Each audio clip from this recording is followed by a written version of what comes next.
Alhamdulillah wa salatu wa salam ala nabiyyina Muhammad wa ala alihi wa sahbihi wa sallam. أما بعد أحبتي في الله السلام عليكم ورحمة الله وبركاته أسأل الله كريم رب العرش العظيم أن يتولنا في الدنيا والآخرة.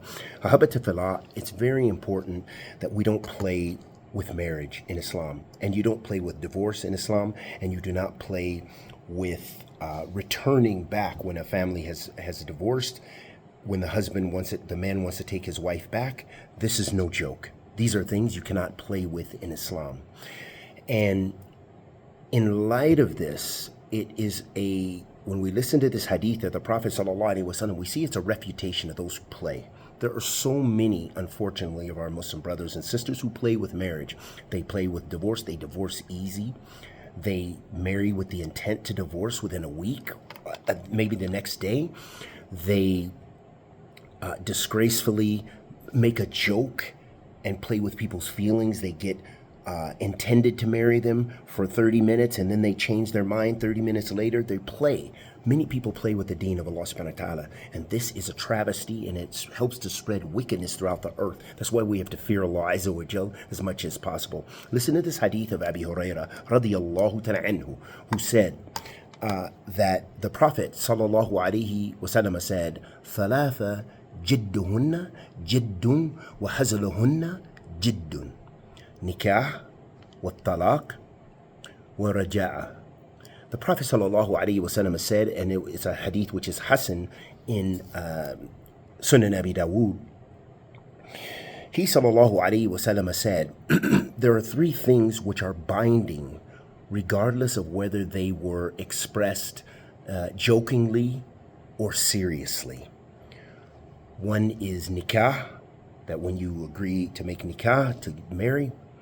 Talaq, so if you go to an Islamic court and they say, yeah, you did joke. Well, I was just joking with my wife. I like to joke. It was just a Kevin Hart moment. No,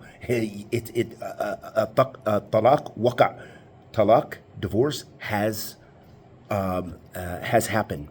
And the third thing the Prophet ﷺ said, raja'a, meaning that when a woman is in her iddah, when she's in her waiting period.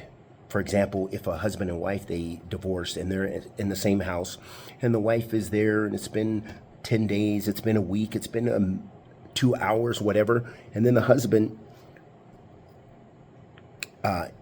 takes her back, either verbally or he actually tries to have relations with her and she's accepting of that, obviously, then this is raja. This is the returning back. So these things are all things we can't take lightly in Islam. They're very serious, and it's very dangerous that when we play with Allah subhanahu wa ta'ala's deen, that this will spread wickedness and evilness. So this hadith shows that anyone who pronounces the words of marriage, divorce, or raja', this returning or restoration of marriage, even jokingly, his words are legally binding in the Shara'. And this is something that if the people continue to play with their deen, they're just accumulating more and more and more sins, and they're spreading more and more wickedness throughout the earth. So of course you want to be of the muslihun. You want to be of those people who rectify the earth, not people who spread wickedness. And oh Allah, we ask Allah subhanahu wa ta'ala the Almighty to accept our good and forgive our evil, protect us from evil, protect us from being a source of evil. Wa sallallahu wa sallam ala nabiyyina Muhammad.